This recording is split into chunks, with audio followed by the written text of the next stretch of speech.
A very good evening to our viewers. Welcome to Elite TV and you're watching Elite TV's Open Debate in English. I'm Amrita, your host for this crucial debate on the topic, a re-look into NRC and border fencing.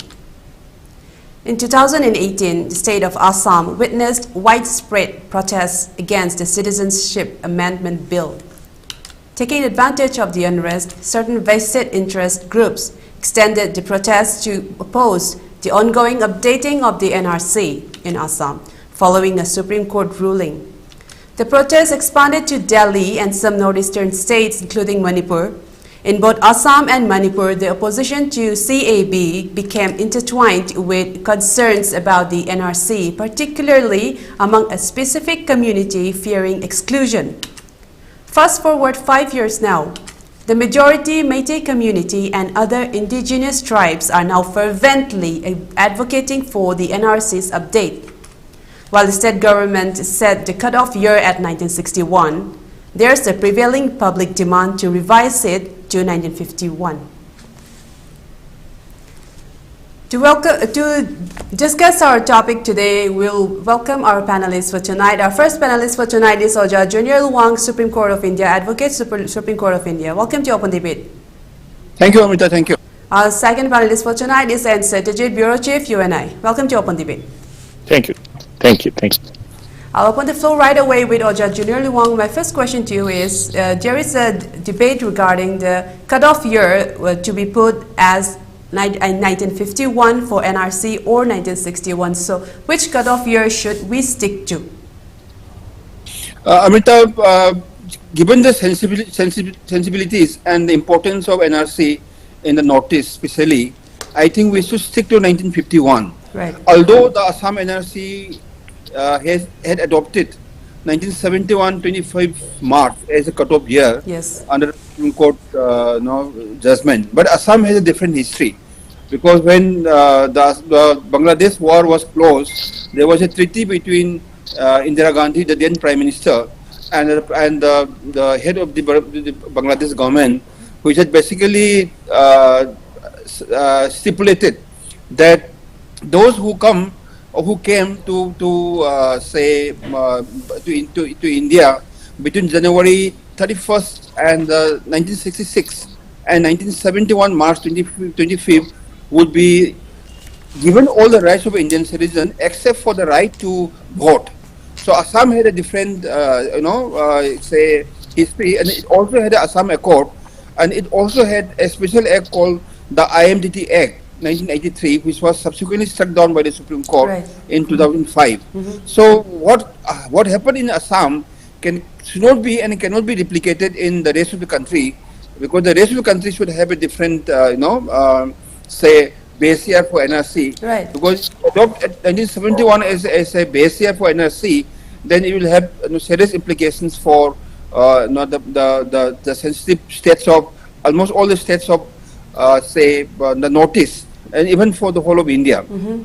In fact, this very debate on whether 71 should be adopted or otherwise, or more specifically, the constitutional propriety of Section 6A of the Indian Citizenship Act 1955 had been debated in Supreme Court for some time, and now the Supreme Court is yet to announce its judgment. So very soon there will be some news on Section 6A, whether Section 6A of the Indian Citizenship Act, which has been created for the state of Assam, is constitutionally valid or otherwise. So big news, either way, either upholding it or striking it down would come on our way very soon.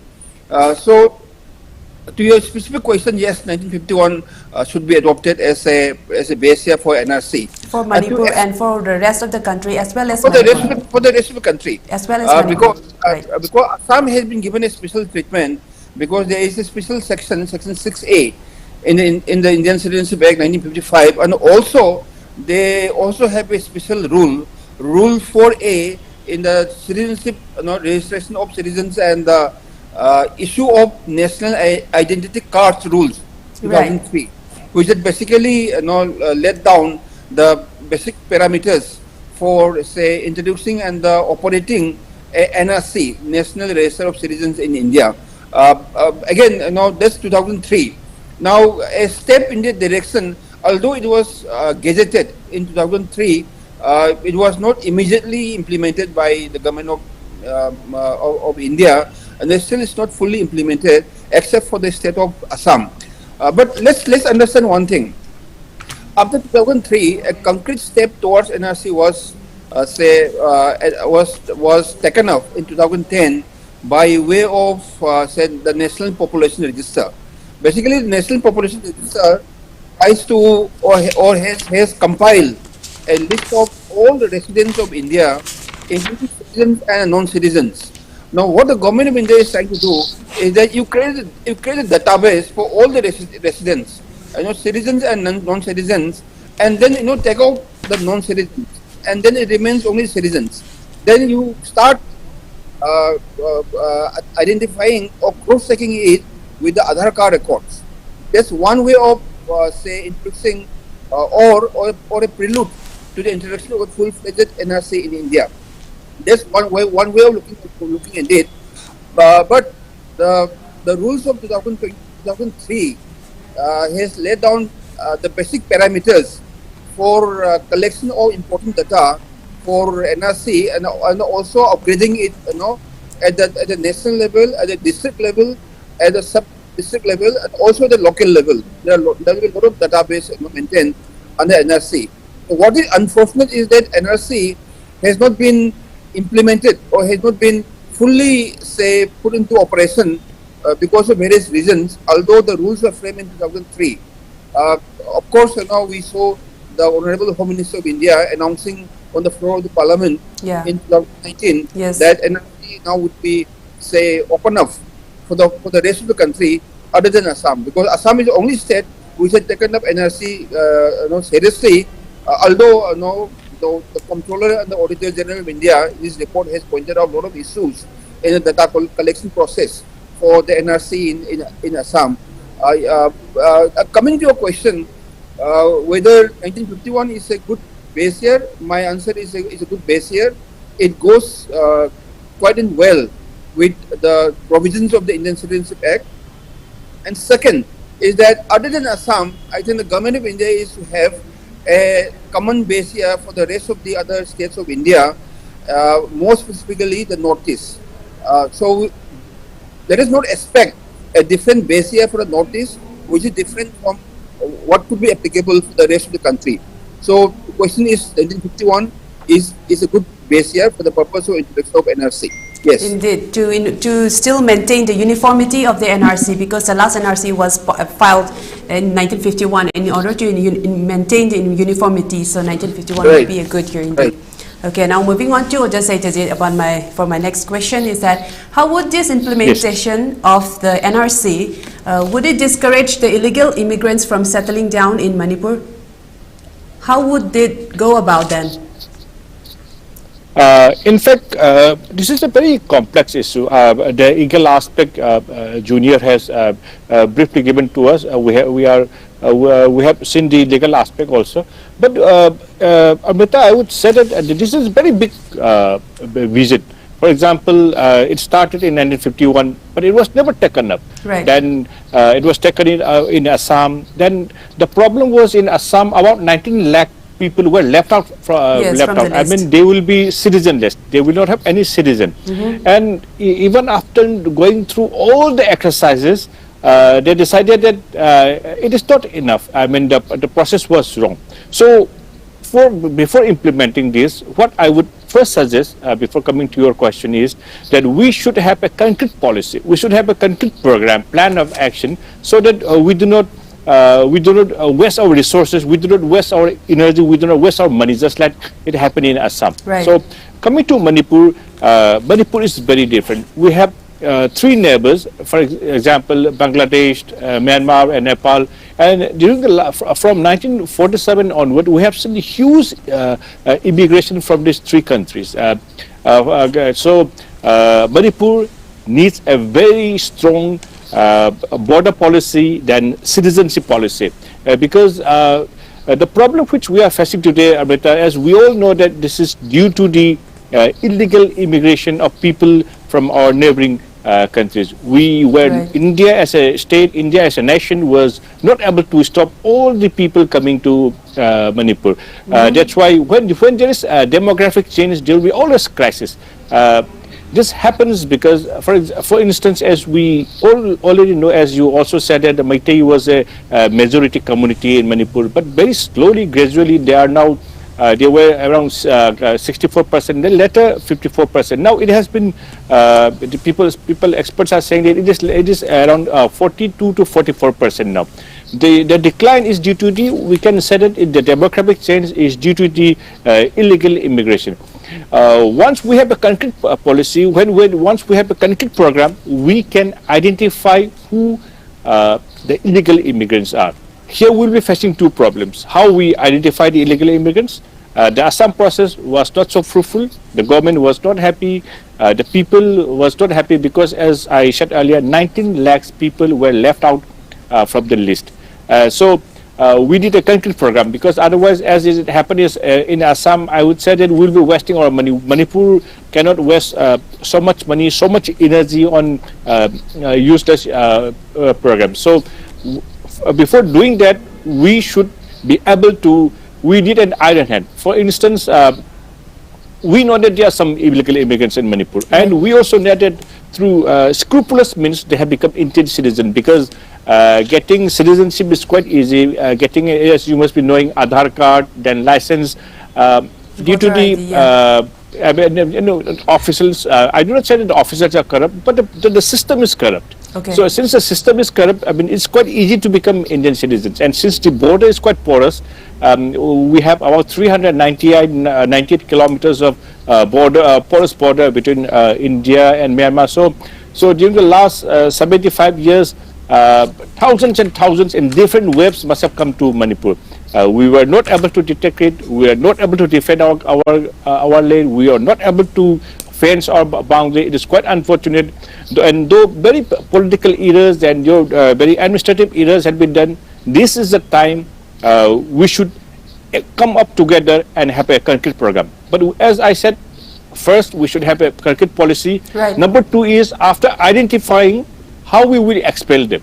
For instance, after we do the process of identifying, say about, it comes about, say for instance, if we identify that about 2 lakh people are illegal immigrants. How will we physically evict them? I mean, it will cause huge law and order crisis. So it has to be a national effort. Manipur alone cannot do it. It has to be done as a nationwide, and the nation has to come up in this aspect, because for instance, in the United States, we have seen lots of problems with the South American countries. Then the European nations, they have also come out very strong anti-immigrant policy, because this is a time when human population is growing, when our resources are limited, we do not have enough resources, our economy is very poor, and our land is very restricted. When we have restricted resources, how will we fight these people who are coming? On a humanitarian process, and the other process will be how to deal with them, because they are also humans. Those who have come, they have come either for political reason or economic reason or social reasons. They have come because for existence, for their livelihood. So we have to deal this in a very human, practical approach. Otherwise, we'll have the same problem as we face in Assam. But I don't know about the rest of the country, but for Manipur, it is a must. Otherwise, the conflict, the recent conflict, as you asked, the recent conflict between the Meiteis and the other communities, especially the Kuki community, is largely due to the high influx of illegal immigrants to Manipur. This is the perfect time we fight it. But as I said, we need a strong political vision and iron will to do it. And the process should be concrete. Otherwise, we'll have the same problem as we face in Assam. Concrete policy, how do we identify them? How do we evict them? And as I said, I will repeat again, Manipur alone cannot do it. We need a strong all India program. Otherwise, the Assam story will be repeated in Manipur. Okay, indeed, very strong remarks. I'd like to point out that the infiltration of illegal immigrants is indeed very dangerous, is because it has very long-term consequences into our demography, into our electoral map, and even in our governance. It may have long-term consequences in that. In that way, I'd like to move on to Oja Junior, that Oja Satyajeet has mentioned regarding the implementation of NRC should be a national effort, and that Manipur cannot do it alone. And for that, we need a very concrete and thought-out policy to implement it, so that a lot of resources do not go to waste. So the first nationwide NRC was done up to 1951, as we have already discussed. And the second NRC has been promised even by Amit Shah in their last election manifesto. They have even presented it as their agenda, and they have announced it on the House. So there is a gap of almost 73 years. So why is the central government taking so long to bring out the second NRC? I will say that NRC was in place in 1971. We had a database of citizens, that's it, but there was no NRC as such. The concept of NRC, according to me, came into picture only in 2003, okay, with the rules framed therein. Yeah. That is my understanding. You see, Amrita, the non-implementation or the non-execution of these rules on the ground till now is because of a lot of political reasons. You know it very well that India has been ruled by different political parties, and different political parties have different politics, both being politics, minority-based politics. You know it better. So it was because of those reasons that the NRC has not been fully put into place because of political considerations. I would put it that way. Now that we have a brute majority of one political party in Manipur, so that's how they can dare to come up with the implementation process.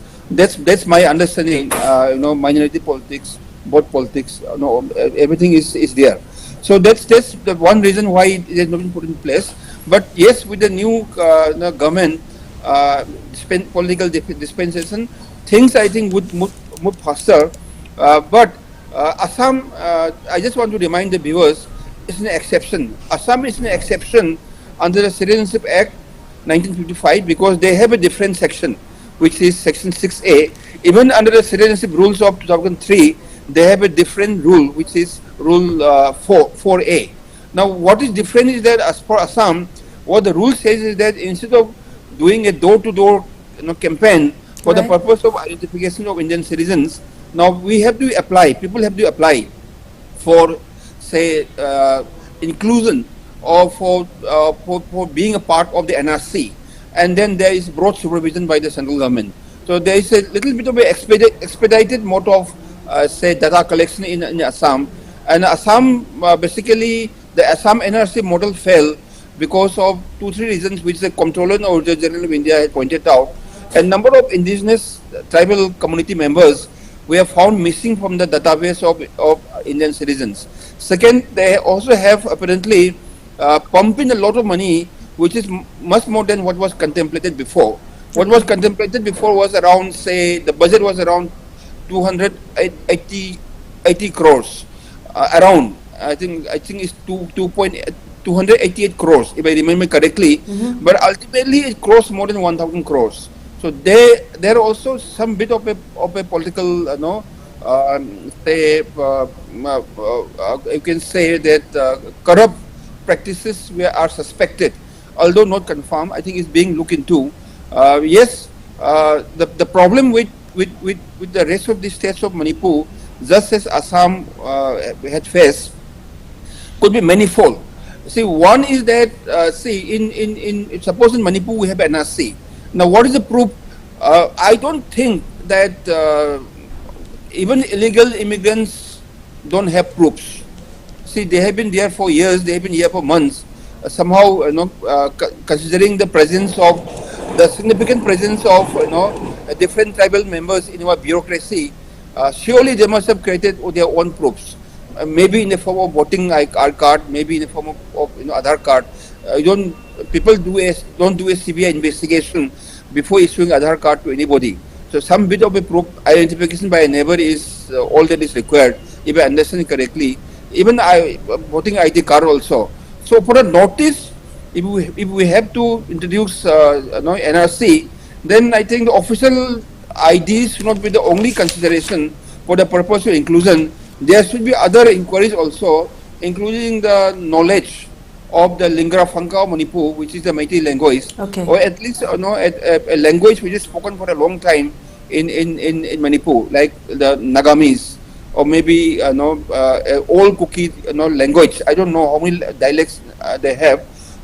There's a problem. So the problem is that you will find a lot of people who doesn't know the indigenous languages of Manipur, and then who can't speak the Lingara Phangka of Manipur, which is Meitei alone.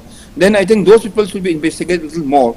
So the proof in the form of, say, a voting I card or a Aadhaar I card should not be the only consideration when it comes to suspected illegal immigrants. Second challenge which we'll have in the Northeast is that community lineage problem. A lot of similarities amongst or between tribes settled across the borders of India and Myanmar. So all these have to be taken into account, and we really have to be very, very careful. Unlike the rest of the other states of India, like say, it's easy to identify. Of course, not Bangladeshis are also a problem because all of them speak Bengali across West Bengal and even Bangladesh. That also is a problem. So if at all NRC has to be introduced in the rest of the country, including Manipur, then I think we need to have a separate set of little bit of a strict and elaborate rules for the rest of the country, including Manipur. Now, say, Satyajeet talks about the 19 lakh population people who have been apparently left out of the Assam NRC. Basically, those are supposed to be illegal immigrants. Because whoever is left out of the register is a suspected illegal immigrant. But again, as Satyajeet has said, that how do we throw out those 19 people from Assam or from the rest of the country? It's difficult. There was a case, I was doing a matter, the IMDT matter in 2005 before the Supreme Court. I was basically defending the act in the Supreme Court. So one interesting case came up. It was argued by the late senior advocate Santi Bhushan. He came up with a petition, which basically says that people are being pushed into the Bangladesh border. So all that they have been told is that, okay, you come to the border, and then they are put on the Indian side of the border. Then they will not be released unless it becomes dark. So in the middle of the night, they are actually run to the Bangladesh border. So now the moment they start running, then the Bangladesh rifles started firing. So they become the victims of such atrocities and extrajudicial killing. Indeed. So there is a problem. This is a practical problem which the government of India as a country has to face. Of course, we have the detention centers which are being established. I don't know, Manipur has a detention center, Assam has, Delhi has. So these detention centers are supposed to be different from prisons or jails, where the detected illegal immigrants are to be kept, and the process has to take place for their eviction to their original countries by way of, say, contacting them with the respective embassies.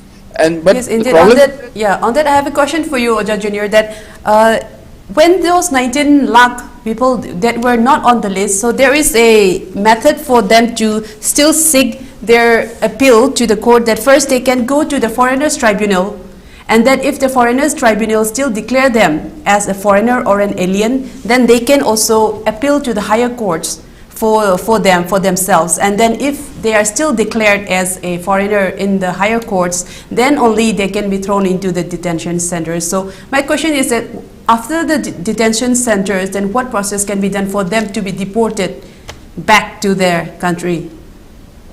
Well, Amrita, it's a very interesting question. But I think under the Act itself, the foreign one who is declared as an illegal immigrant by the Foreigners Tribunal is supposed to be an illegal immigrant, and its decision is supposed to be final, because it's a decision based on examination of facts and law. That's my understanding. Even under the NRC rules of 2003, there is a scope for appeal. You can still appeal to their authorities. If the one say district NRC register says that you are an illegal immigrant, he can still go to the national register, and all there is a process of getting your grievances addressed. So all those are there, which only will lengthen the process of say actual identification and deporting these illegal immigrants. These are ground level difficulties which the country as a whole has to face. I think things are being worked out as to how such issues should be tackled. Yeah, Amrita, you asked an interesting question. Right. What happens if their respective country or the embassy says that he may not be or she may not be your citizen? Indeed. But he was citizen is also not my citizen. Right. And then none of the countries come forward to say that, to claim that he or she is citizen. Then how do we address that? Of course, we have the system of giving asylums to refugees, stateless people. There is a UN charter, and we have all these schemes going on. So those are there, but that again is based on benevolent or generous grounds. Yeah, indeed, but since India is not signatory to the Refugee Act, to the Refugee Charter, yeah. Okay, we will come back to that again. Yeah, okay, so then it's back to the next question, to what I said, that there was an attempt, or there have been attempts to push those suspected illegal immigrants to the respective countries by asking them to run in the middle of the night to the other side of the border, and then things happen. Yeah, these are the practical ground realities which we have to face as a country. Yeah. Okay, now moving on to the same strategy that regarding the immigrants. Yes. Yeah, regarding the immigrants, there are thousands of Meiteis who have been living in Bangladesh for years, and they have immigrated back into Manipur from Bangladesh in 1971 during the liberation of Bangladesh. So during the second NRC comes, they may be excluded from the list. So how can we save them? But they are all Meiteis. In fact, there are certain rules and regulations that have to be followed. For example, even if they are Meiteis or whatsoever, there will be a general consensus. For instance, for the Meiteis, it is different, because at a particular point of time, they had gone from Manipur, whether it was in the 7 years devastation in the early 19th century due to the or any other political or whatever reasons. So their point of origin, their ancestors, their friends, they are mostly from Manipur. So due to a historical reason, for example, when we say that during the First World War and Second World War, lots of people migrated for some political, for some reasons. This is for survival. This is due to a war and confrontation between two nations. So the reason for moving away from Manipur was due to the mostly for 7-year devastation, and due to marriage. For instance, the Manipur king and for example Nepal king, the Tripura king, and the Bangladesh, lots of principalities in Bangladesh, they used to bury each other. So when the king's families, when the princess goes, she used to go with a particular locality, 100 or 200 people, and as during the course of history, their populations grow. So for those particular reasons, I mean Manipur as a whole or Meitei as a whole, we can put up our reasons, our reasoning that they had been part of Manipur and they had gone for a particular reason. So those issues that we can raise to the central government, because this is a policy, this is a program framed by the government of India, and it has to be implemented by the government. And before implementing that, we will have the opportunity, as Junior has mentioned, that the laws can be amended and laws can be changed, and the practical law has yet to be framed regarding this NRC implementation of NRC as it fell in Assam. So we'll be having a certain policy, and I think they will have adequate opportunity to raise their concern, and I hope that they will not be thrown back as anybody may fear. They will not be thrown back. Their children, they have become naturalized Indians. So I think they will be facing lots of practical problems. As we discussed in Assam, 19 lakhs people, how will we throw them? And in this aspect, I would like to, at a certain point, because this is a bilateral issue. In Myanmar, there were lots of problems with the Rohingyas. They said they are basically from Bangladesh, and Bangladesh was not ready to accept them. For instance, when we say that when we identify 5 lakh people from Manipur as illegal immigrants from Myanmar, Myanmar may not accept them. So this is a bilateral relation, this is a bilateral action, so we cannot do on our own. This is a very complex issue as we discuss ourselves, because this involves human beings, human lives. We have to do in a very human process, in a very human, and the other aspect which Junior raised and which was discussed in the earlier discussion was, for instance, a person, anybody has been identified as an illegal immigrant. The particular person can go to a higher court and then go to a higher court. And the problem in India is, as Junior must be knowing, and as every person must be knowing, that our legal process, our judiciary, they are overloaded with works. It will take a very lengthy process to a long period of time to process a particular file for a single person. And if they have to process for 5 lakh people, it will take ages and ages.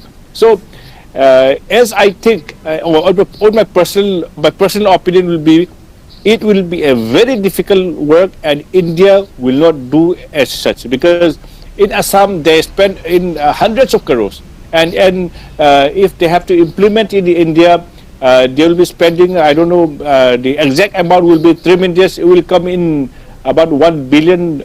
So it will be huge exercise. We don't have that resources at all. We don't have that legal process also. And the other problem will be, how do we identify them and how do we evict them, and then do we have an agreement with our neighbors? For instance, when, as Junior said, when we were trying to evict them in Bangladesh, Bangladesh was fired on them.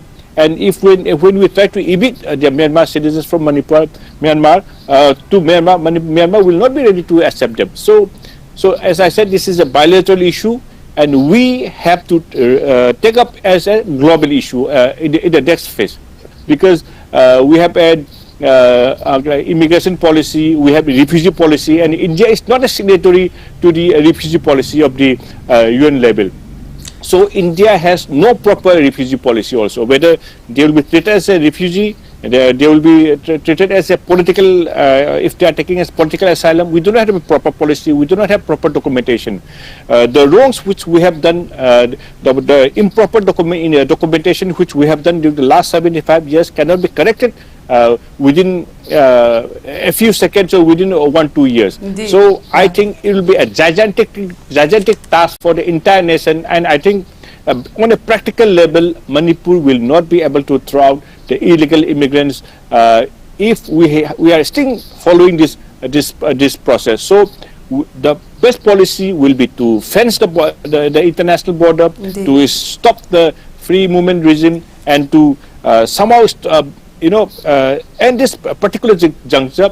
Our bureaucracy, our bureaucrats, our officials have to be very honest. For example, in Assam, it fell because. As I said before we move on to border fencing, there is one question I would like to know from you, that regarding the Meiteis that have fled from Bangladesh during the liberation of Bangladesh. Do you think the Citizenship Amendment Act 2019, we amended 2019, would it come in handy to rescue the Meiteis for them? Because one particular clause in the Citizenship Amendment Act is for the non-Muslims, that is the Hindus that have been in Bangladesh, Afghanistan, Pakistan, and it does exclude those from Burma. So those of them to come back to India, it has a provision for that especially. So do you think the CAA 2019, amended 2019, would be there to rescue the Meiteis? This particular clause which we are referring regarding CA is about religious persecution. If they say that they have been persecuted because of being Hindus, then they will be given political asylum in India and they will be granted Indian citizenship. That is exactly the main crux of the CAA.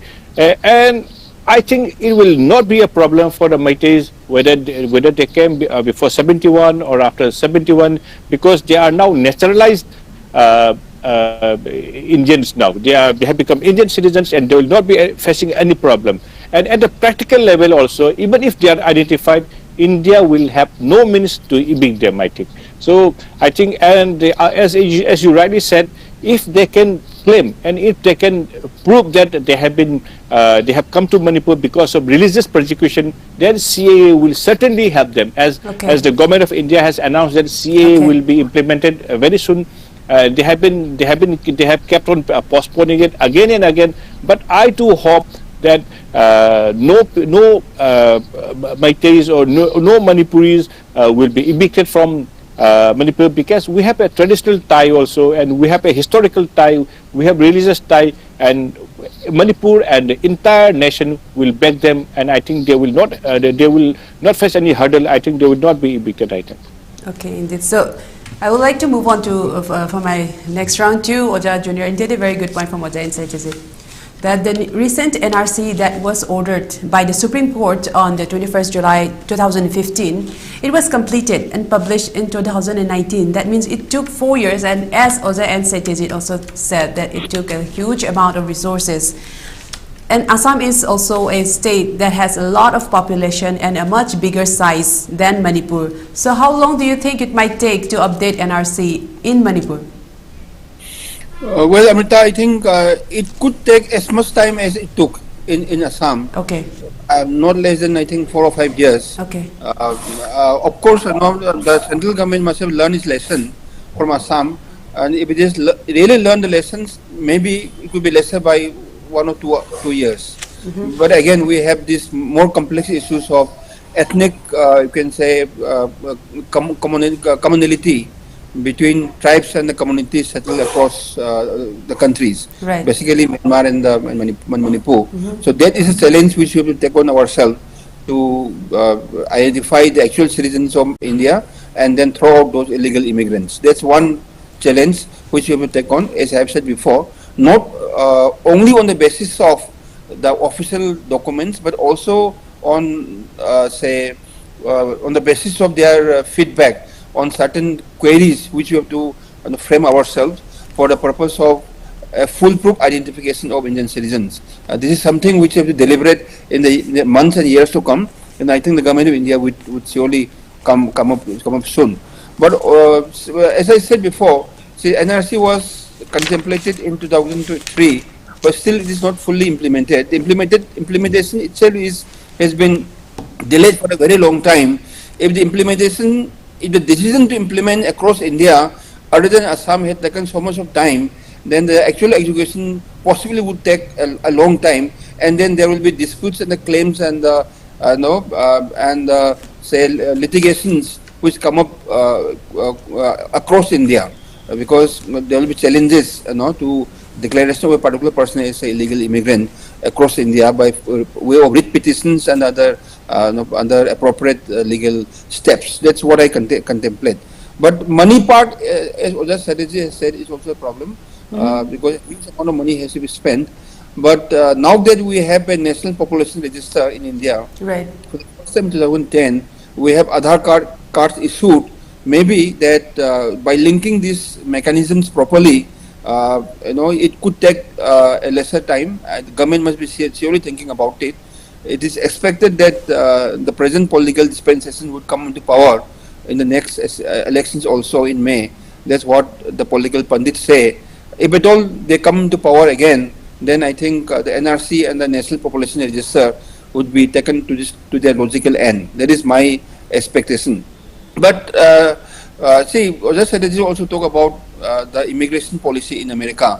If I'm talking about the practical difficulties in identification and in the actual deportation and checking of illegal immigrants influx into different countries. See, Trump had won the last election on the ground of various you can say win-win or sounding good, you can say political narratives.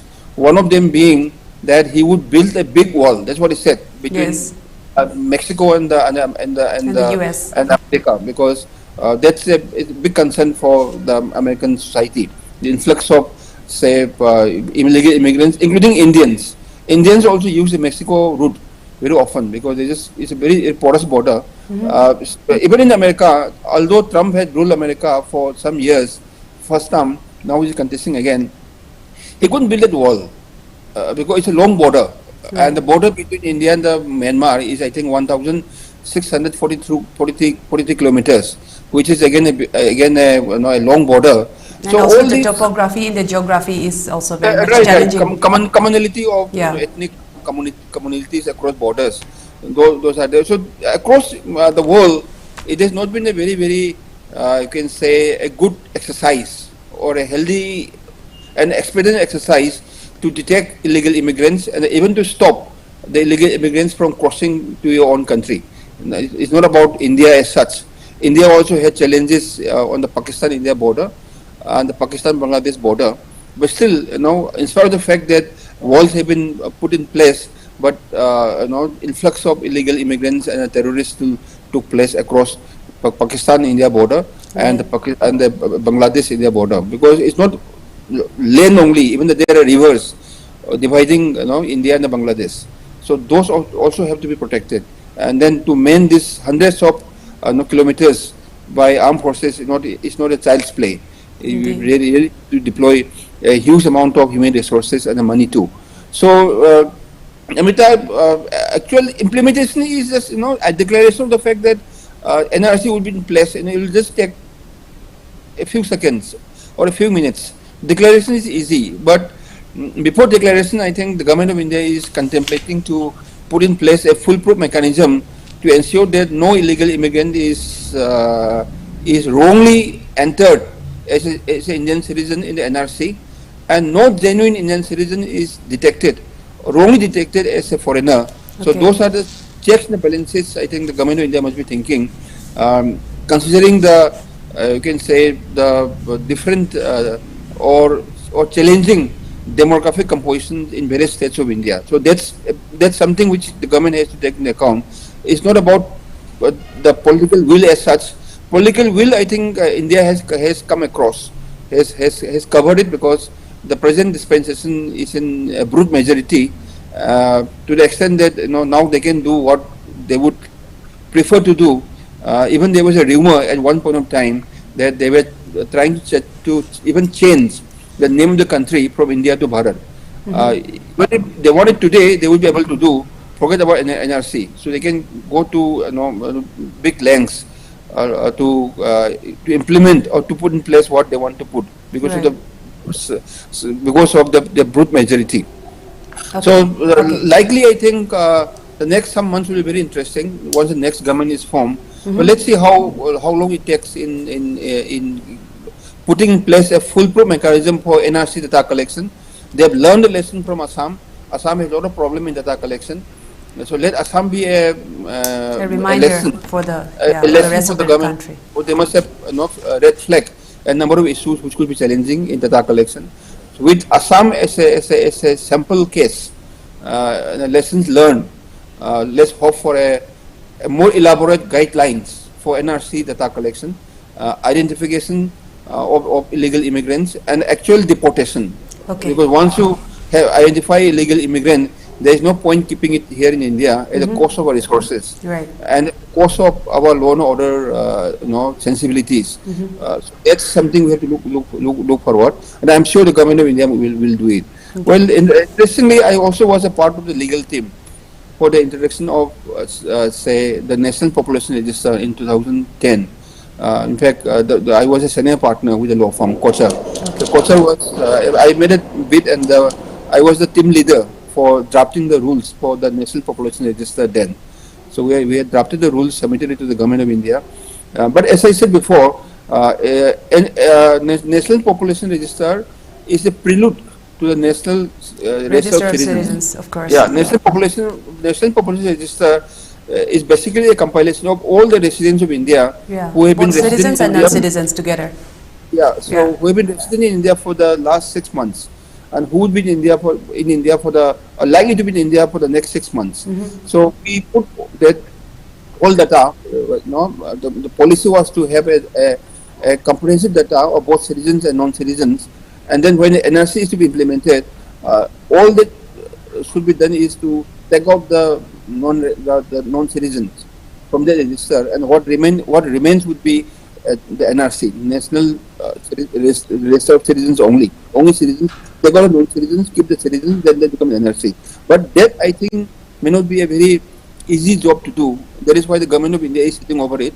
Although National Population Register was first published in 2010, but still we don't have an NRC because of the huge challenges. Yeah. Because the differentiation between citizens and non-citizens must be a challenge. A lot of complaints must have crept in.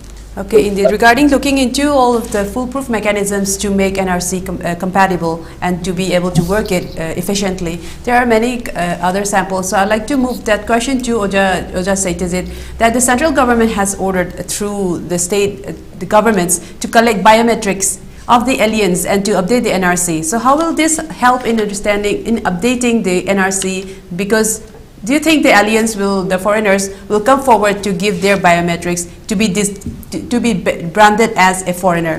So what do you think about collecting the biometrics of the foreigners? First of all, I would say that no person will say that they are illegal immigrants. Right. No person will admit that they are illegal people illegally residing as an Indian citizen, though they are not Indian citizen. This is a normal fact. So no one, for example, if a crime happens, for example, something happens during at any particular point of place, at a particular place, if the police announces that those who have committed the crime should come forward, no one would come forward. Indeed. So the actual problem will be no one will be ready to say, to claim, to admit that they are illegal immigrants. So the onus of identifying illegal immigrants, who the illegal immigrants are, entirely lies on the state, that is the government of India and the government of Manipur.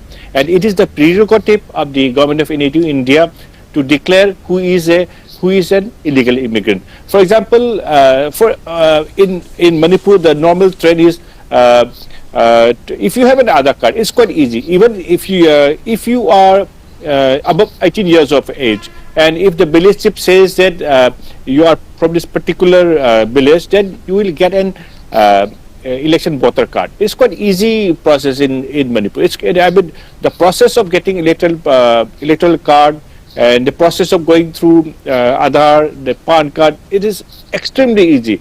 And we also it was last year that a Chinese citizen was able to have even a passport. He was staying in Churachandpur. He was able to issue to get all the fake Aadhaars, fake license, fake everything, electoral rolls, and he got even an Indian passport. I mean, that's the process in Manipur, and that particular person, he was later found to be a Chinese citizen, and he was caught because he committed a crime.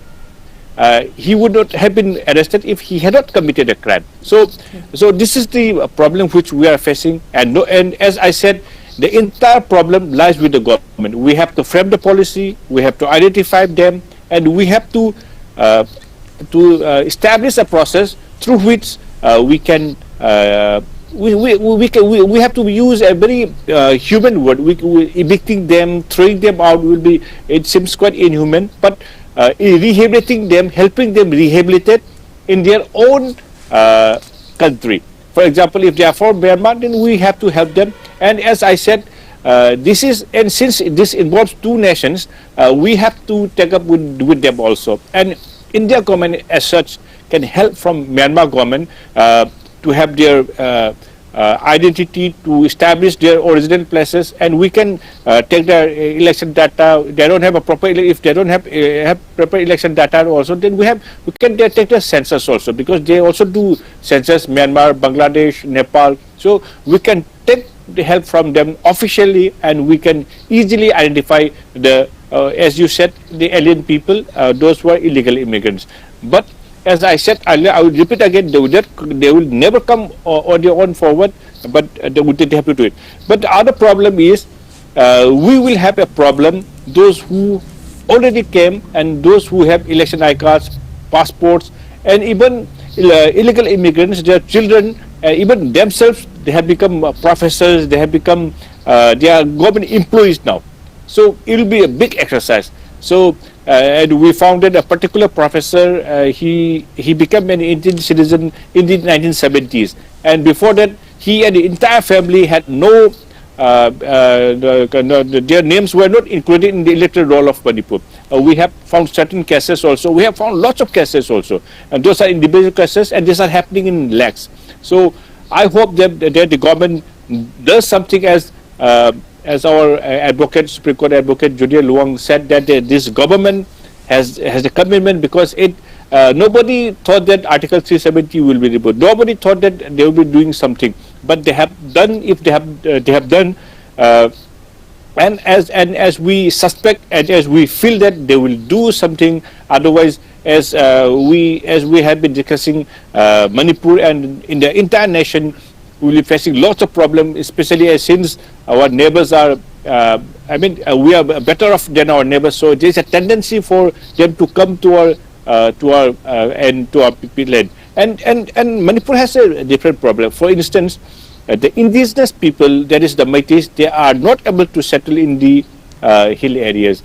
Whereas the illegal immigrants, they will be coming here, they will be having resources, they will be getting jobs, they will be having constitutional safeguard, they will have the special status of being called a minority, they will be given ST status, they have lots of resources, they have lots of advantages of coming to Manipur. There are lots of attractions. So I think government has to do not only NRC, but lots of other legal aspects also, and they should consult the people of Manipur, the government, the stakeholders, so that Manipur will continue to be the vibrant Manipur, the peaceful Manipur, the strong Manipur, economically strong sports powerhouse, and we will continue to live in a very harmonious way, and we should evolve. And in this aspect, I hope everybody cooperates with the government in identifying the illegal immigrants. It will help all the people who have been living together prior to 1951 as a peaceful Manipur. Thank you. Yes, and Satyajeet, as you even said, that the foreigners themselves will not come forward for their biometrics to be collected. So what is the wisdom behind the central government to direct the state governments to do that after all? Because it is futile to even say that. No. There are two processes. Okay. What the government of Manipur is doing is to take biometrics of the refugees who have come after the Myanmar crisis, because Myanmar, they have the military junta and the rebels, right, they are fighting, and they are coming in. For example, in Myanmar, about lots of it, they are coming in thousands. They are in Kamjong area and Ukhrul area, then More and Churachapur. Lots of people are coming. So for those particular people, the government of Manipur and the government of India, they have decided to take their biometrics, so that later on, if they claim that they are Indian citizens, then we can easily say that. But that is for those who have come later. After the crisis. So but prior to the crisis, we have no data. We have nothing to say that they are illegal immigrants. The data we have collected is only for those people who have come recently and whom we have given shelter in a particular relief camp or refugee camp or whatever shelter home which we refer to, and that is the policy. But those who have come earlier, we don't have any data. Okay, now we will be moving on to our next section of the debate, that is regarding the border fencing, and for that I'd like to first start with Junior Luwang, that in June and July 2018, there was a massive protest in Manipur against the then ongoing border fencing. The then DC of Tengnopal district, Sri Tomikanta, alleged that the border fence was 300 meters inside of Manipur's boundary, and that we have lost part of our land. And then the Surveyor General of India, the Lieutenant General Girish Kumar, came into Manipur and rushed to the border pillar, which was numbered 981, and observed that all was right, all was okay. So border fencings are rarely ever done on the zero line of the border. It is done at least a few distance in both sides of the two countries in their own territory. That is an usual accepted norm internationally. So is it ignorance of this fact that made the DC Sri Tomikanta create such a hue and cry about the border fencing and that was installed, and then he stole it? Yeah, Amrita, I'm not very sure about the claims and the counter claims, but yes, a huge hue and cry was regarding out the of border fencing. whether it was for a good reason or a bad reason, I'm not very sure, because there is no fact-finding report except by the Surveyor General of India, as you said. But again, what the Surveyor General of India says is a final word on what a particular border pillar, in this case, border pillar number 81, should be or should not be. So let's accept the ground realities or the official position of the Surveyor General of India. Yes, it is also for us to understand that the borders are not demarcated, or the border pillars are not put in the way we would like them to be put in. There are maps, there are historical considerations which are taken into account by the Surveyor General of India. So we should be a little sensitive about it. No border is completely free of disputes. There are disputed borders also, and sometimes you have those, no man's area between borders, because those are contested border areas. Even between China and India also, we have this no man area, because those are contested, you can say, areas. The idea is that you don't go there, and one minute, I think my dog is barking. Okay. Yeah, I'll continue. Okay, please go on. All the parameters and the mechanisms have to be considered, put into place, not sensitize these issues. If there is a problem or a dispute between the two countries on a particular area of the border, then no man's land is declared, and then we have those actual line of control, even on the China and India border. Those are actual line, but what is officially claimed by both the countries is different. So we have to take into account those aspects also, instead of making a hue and a cry. As you said rightly, the border pillars are not at the exact border, but a space kept between the two borders, so that we have room for some bit of a right. Okay, moving on now to Oja Satyajeet, that the Nagaland border, the Nagaland government, they oppose any kind of border fencing because of very bona fide reasons, because of the villages they are across the borders, villages are there, and the Mizoram government also oppose the border fencing as well. But the reasons are quite different, because the Nagaland border have their reasons, but for the Mizoram government, the reasons are mostly to call in to give places for the illegal immigrants to come into Mizoram. So, what do you say on this regarding the border fencing that is being opposed by the two neighboring states of Manipur? First of all, I would say that India is a sovereign country, and it has to decide what is good for it and what is good for its people, and what is the best. It has to do what is in the best interest of the entire nation. For Nagaland, they have a particular region in Nagaland. For instance, there is a particular house. We have seen it quite often that the house is partitioned.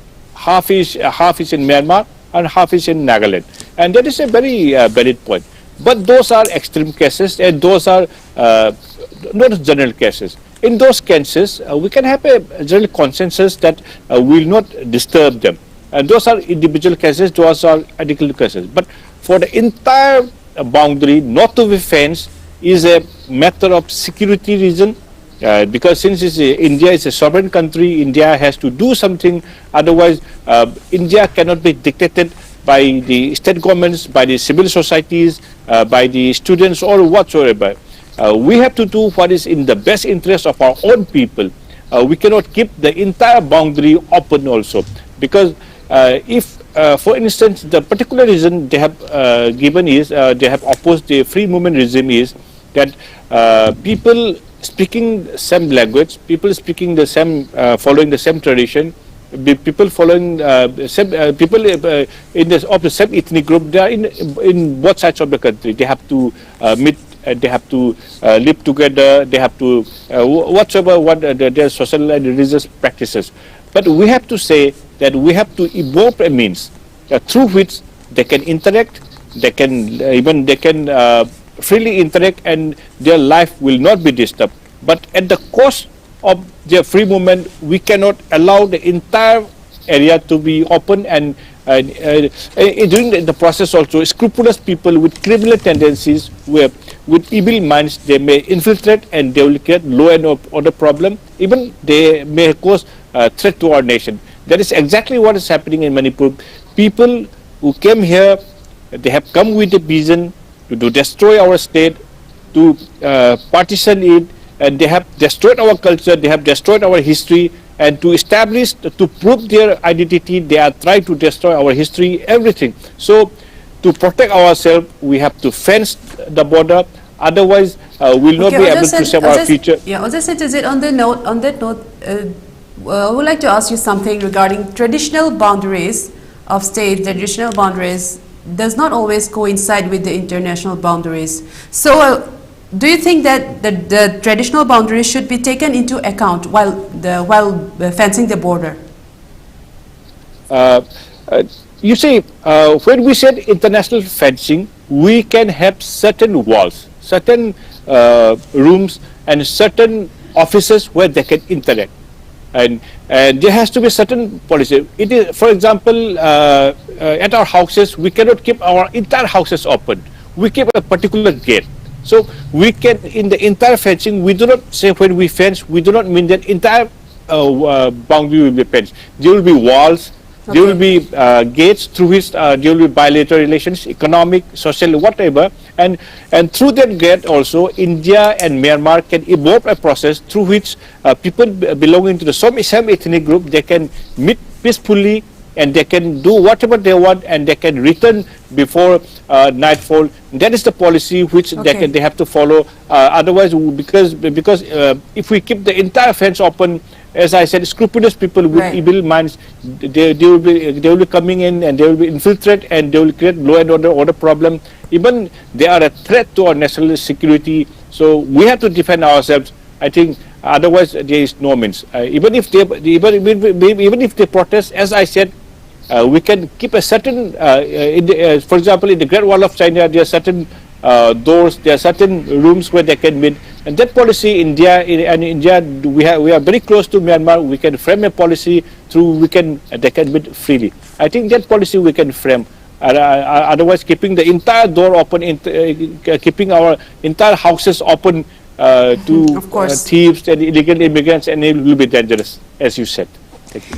Indeed. So we have learned and discussed a lot of things today that our two panelists have brought forward regarding the topic of a relook into NRC and border fencing. So I would like to summarize that whatever that we have discussed today, that indeed a relooking is indeed very necessary, both into the NRC and also the border fencing. And regarding the NRC, that we need to have a workable framework, a workable policy, so that what has happened in Assam is not repeated again. And by taking Assam as a lesson and to put in all the policies needed for the NRC to work and also be efficient regarding, especially in context to Manipur, and also regarding the border fencing. And on that note, I'd like to end our debate tonight. I'd like to thank our panelists for joining us, Advocate General Luwang and Satyajeet. Yes, thank you again, once again. And I'd like to thank our viewers for tuning in tonight. Please share your comments and feedbacks with us. We will be back again next Monday with more exciting topics. Until then, have a good week. I'm Amrita signing off.